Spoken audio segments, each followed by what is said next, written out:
Tās ir Madonas acis. Šādu vadmotīvu jau 20 gadu garumā sevī ietver Madonas bērnu un jauniešu centra foto un video pulciņš Imanta Pulksteņa vadībā. Lai atskatītos uz paveikto, pulciņa dalībnieki 11 topošie fotomākslas pazinēji novada pašvaldības ēkā izveidojuši fotogrāfiju izstādi. Fotopulciņa nosaukums ir Madonas acis, un man prieks, ka viņas ir tik dažādas, katrs ierauga kaut ko savu un palīdz arī pārējiem Madonas viesiem saskatīt, kāda tad ir, cik bagāta mūsu Madona. Imants Pulkstenis ir tas, kas jauniešiem ierāda gan fotografēšanas tehniku, gan māca nebaidīties no netradicionāla skatījuma.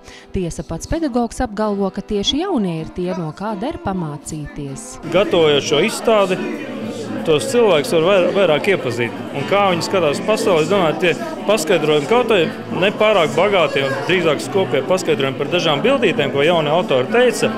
Un es, ka viņa raksturo arī viņa to, kā lai saka, izaugsmes kaut kādu pakāpi, varbūt attiecībā pret lietām, pret pasauli. Ja? Un kā viņš skatās, kā viņš sakārto, kur viņš akcentus liek un ko viņš ierauga, ko viņš grib citiem varbūt parādīt. Sākot no ikdienišķām situācijām līdz filozofiskam skatījumam, tik dažādi ir jauniešu darbi. Kādam tas ir nejaušs mirklis, citam mērķtiecīgs nodoms, taču visi tiecas pēc sava vienreizējā kadra. Man patīk izpausties savā veidā, jo tu vari izveidot savu stāstu. Un ja tas ir liels gandarījums, jo skatītājs pēc tam saprot šo stāstu un iedziļināsies šajā bildē. Man diezgan košas tās bildes ir, jo man vienkārši patīk viss, kas ir krāsains, košs, nevis tas pelēkais, drūmais, jo apkārt pietiekami daudz pelēcības.